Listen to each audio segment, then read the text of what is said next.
శ్రీమతి లతా గారి ఆధ్వర్యంలో శ్రీపాద శ్రీవల్లభ దత్తపీఠంలో దత్తాత్రేయ జయంతి వేడుకలు. వివరాల కొరకు సంప్రదించండి. నమస్తే, వెల్కమ్ టు సుమన్ టీవీ. నేను పద్మిని. ప్రస్తుతంతో పాటు ప్రముఖ ఆధ్యాత్మికవేత్త, వాస్తు జ్యోతిష పండితులు కేఎస్ఆర్ గారు మనతో పాటు ఉన్నారు. మాట్లాడదాం. సార్ నమస్తే. సార్ నమస్తే అమ్మా. సార్, ఏ వారం పుట్టిన వాళ్ళు ఎలా ఉంటారు అనేది చాలా బ్యూటిఫుల్ గా ఎక్స్ప్లెయిన్ చేస్తూ ఉన్నారు. ఇక సోమవారం పుట్టిన వాళ్ళు ఎలా ఉంటారు, ఎటువంటి జాగ్రత్తలు ఖచ్చితంగా జీవితాంతం వీళ్ళు పాటించాల్సి ఉంటుంది, అలాగే ఏ దైవారాధన చెయ్యాలి, ఇవన్నీ ఒక్కసారి మీ ద్వారా సార్. తప్పకుండా. అంటే సోమవారం అనేప్పటికీ మీకు అర్థమైంది, చంద్రుడికి సంబంధించిన వాళ్ళు ఇందులో జన్మించడం అనేది. అయితే ఇక్కడ చంద్రుడు ఎలాగైతే ఏ రోజు ఎలా ఉంటాడో తెలియక మనని కొంత పజిల్లో ఎలా ఉంచుతారో, ఇది కొద్దిగా టిపికల్గా ఉండేవాళ్ళు సోమవారం ఉంటారు. అంటే ఇందులోనే అమితంగా మాట్లాడే వాళ్ళు ఉంటారు, ఇందులోనే మిత భాషలు ఇందులోనే ఉంటారు, అసలు ఎవరితో మాట్లాడకుండా అంతా దీంట్లోనే ఉంటారు. సో కొద్దిగా మిగతా రోజుల్లో జన్మించిన వాళ్ళంత తేలిగ్గా సోమవారం పుట్టడం వాళ్ళ గురించి చెప్పడం కొద్దిగా కష్టం. ఎందుకంటే ఒక్కొక్కరి ఒక్కొక్క రకమైన లక్షణాలతో ఎక్కువగా ఉంటాం. అంటే అక్కడ సపోజ్ ఒక ఆదివారం ఒక మంగళవారం పుట్టారనుకోండి, కనీసం ఒక 7-8 గుణాలు వాటికి ఏదైతే ఆపాదించబడ్డాయో కనీసం అంతవరకైనా కలుస్తాయి. కానీ సోమవారం అనేది కొద్దిగా విభిన్నంగా అనిపిస్తుంది. సో అందరికీ ఇవే రకమైన గుణాలు వర్తించబడతాయి అంటే కొద్దిగా కష్టం ఉంటుంది సార్. సో అందుకని సోమవారం వాళ్ళని అర్థం చేసుకోవడం కొద్దిగా కష్టం. ఓకే. సో ఒకడు చాలా తెలివిగా కనిపిస్తాడు పైకి, కానీ లోపలంతా కూడా తెలివే ఉంటుంది. అతి తెలివి. అంటే పైకి మాటలు చూసి తప్ప ఇంకేదో తెలివి ఉందేమో అనిపిస్తుంది. వాళ్ళు ప్రాక్టికల్గా ఒక వర్క్లో దిగినప్పుడు వాడు తెలివి ఏంటో బయటపడుతుంది. సో అది కొద్దిగా భిన్నమైనది. సోమవారం పుట్టిన వాళ్ళు ఏంటంటే వాళ్ళు క్యాలిక్యులేట్ చేయటం అనేది, ఒక పదం బట్టి వాళ్ళు తెలివి తక్కువ అనేది నిర్ణయించడం అనేది, నేను చూసిన రోజులు జన్మించిన దాంట్లో అయితే కనుక కొద్దిగా సోమవారం వీళ్ళని అర్థం చేసుకోవడం అనేది కొద్దిగా కష్టం ఉంటుంది.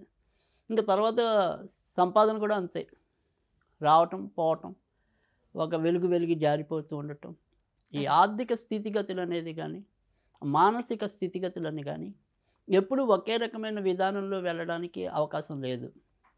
బ్రహ్మాండంగా ఉద్యోగం చేస్తున్న వాళ్ళు కూడా ఉన్నట్టుండి ఏదో ఆవరించినట్టుగా నేను రేపటి నుంచి ఇంక ఉద్యోగం చేయను బాబాయ్ అని కూర్చోవచ్చు భీష్మించుకుని.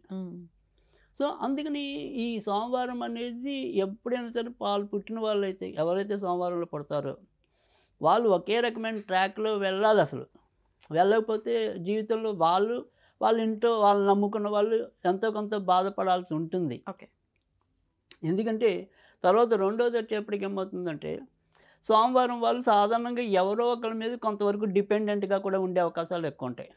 అంటే నాకు నాన్న ఇష్టమైతే పూర్తిగా నాన్న మీద ఆధారపడటం, నాన్న ఎంత చెడ్డవాడైనా సరే ఆయన సరే అంటాం, లేదు అమ్మ నమ్మకం అనుకుంటే అమ్మ అలా ఉండటం.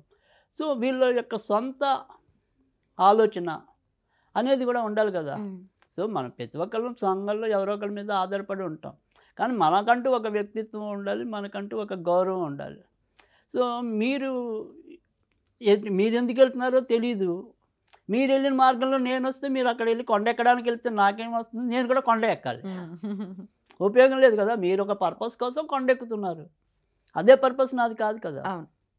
కానీ అంత గుడ్డిగా వెళ్ళిపోయే తత్వం కూడా వీళ్ళలోనే ఉండొచ్చు. అందుకని అది ఒకటి వీళ్ళు ఖచ్చితంగా వాళ్ళు కొంత సరి చేసుకోవాలి.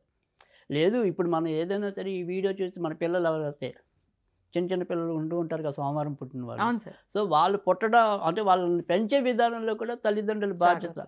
వీడు ఎలా ఉన్నాడు, లేదా ఈ పిల్ల ఎలా ఉంది, ఎంతసేపు అమ్మ చేయి పట్టుకుని వేలాడుతుందా, నాన్న చేయి పట్టుకుని వేలాడుతున్నారా, ఇవన్నీ చూస్తే మీకు వీళ్ళ యొక్క ప్రవర్తన ముందు ఎలా ఉంటుంది అనేది ఇప్పుడు మనతో పోల్చుకొని చూడడానికి కూడా అవకాశాలు ఉంటాయి. సరే, ఈ అల్లరి విషయానికి వస్తే ఇంచుమించుగా ఆదివారం లాగానే వీళ్ళు కూడా బాల్యంలో కొద్దిగా అల్లరి చేస్తారు. కానీ వాళ్ళకి ఆదివారం పుట్టిన వాళ్ళకి ఏంటంటే ఒకదాని మీదే కేంద్రీకృతమైన అల్లరి అనేది ఉంటుంది. అంటే ఇప్పుడు నేను ఈ రైలు బొమ్మతో ఆడాను అనుకోండి, ఆ రైలు బొమ్మను వదలకుండా దాన్నే అంటే అది ఎలా తయారు చేశారు, దాన్ని ఎలా ఏ కీలు చేసి మొత్తం అంతా కూడా ఆ రైలు మీదే ఉంటుంది. కానీ వీళ్ళ అల్లరి వేరు ఉంటుంది.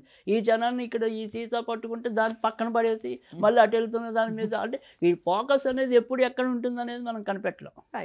అంటే సోమవారం అనేది చంచలం, అలాగే ఉంటారు, అలాగే ఉంటుంది. అది అందుకని ఎప్పుడు ఏది పట్టుకుంటాడో ఎప్పుడు ఏది వదిలేస్తాడో మనం చెప్పలేం.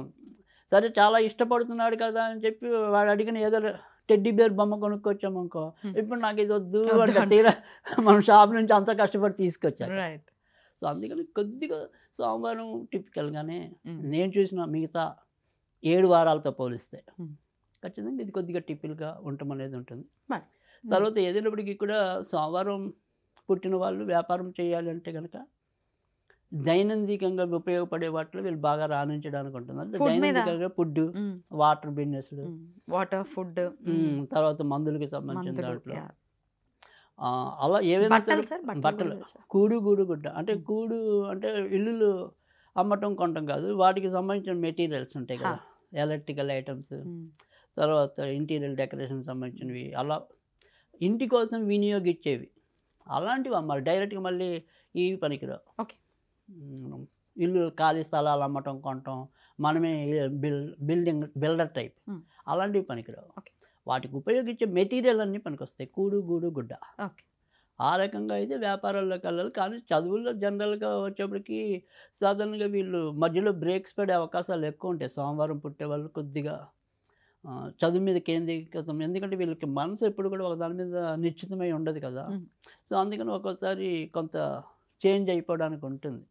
అందుకని రావాల్సిన పర్సంటేజ్లు కూడా ఒక్కోసారి రాలేకపోవడానికి ఉంటుంది. ఏదో అలా అదృష్టవశాత్తు మిగతా గ్రహాలకు బాగుంటే కనీసం కొద్దిగా అత్యవసర మార్కులతో అయినా సరే ముందుకు వెళ్ళడానికి అవకాశం ఉంటుంది.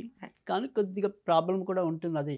అందుకని నేను చెప్తున్నాను, మొదటనే మన పిల్లలు ఎలా ఉన్నారు, వాళ్ళ చదువుల్లో వీళ్ళు ఒకే రకమైన బుద్ధిని పెడుతున్నారా లేదా అనేది కొద్దిగా గమనిస్తే మంచి ఫలితం రావటం అనేది ఉంటుంది.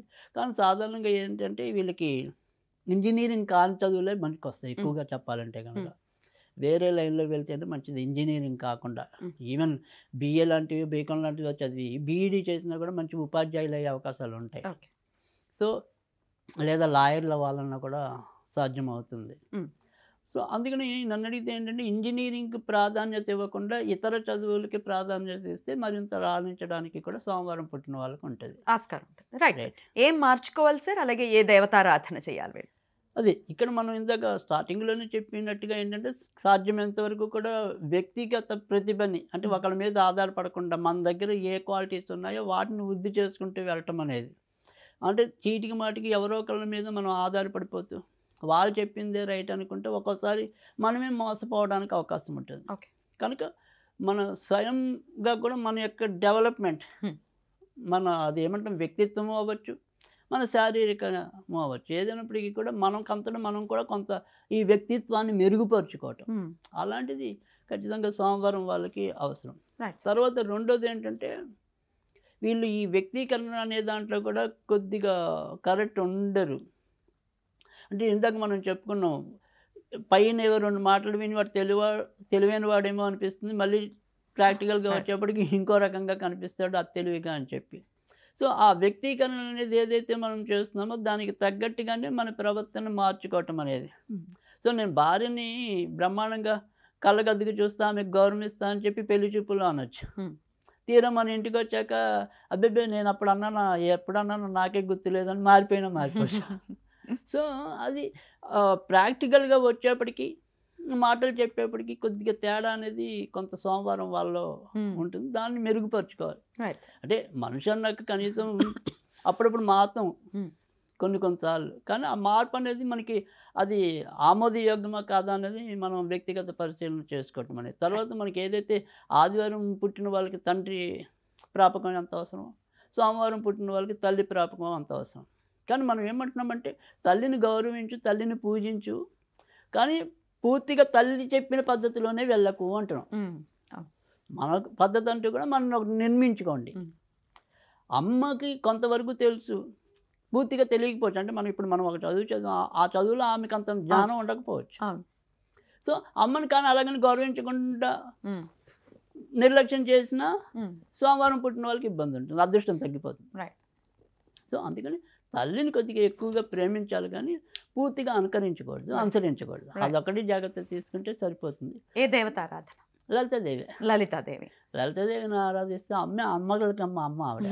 అందుకే ఆవిడ మంత్రం ఓం ఐం హ్రీం శ్రీమాత్రే నమః. హా. అది కదా మాత్రం అంటే. చేసుకుంటే ఖచ్చితంగా చాలా మంచి మంచి ఫలితాలు జరుగుతుంది. ఉంటాయి. రైట్ సార్, చాలా బ్యూటిఫుల్గా ఎక్స్ప్లెయిన్ చేశారు సార్. ఆల్రెడీ మంగళవారం గురించి మాట్లాడేశారు, మీరు చెప్పేశారు కాబట్టి నెక్స్ట్ వీడియోలో బుధవారం పుట్టిన వాళ్ళు ఎలా ఉంటారో చెప్తారు కానీ. థ్యాంక్ యూ సార్, నమస్తే.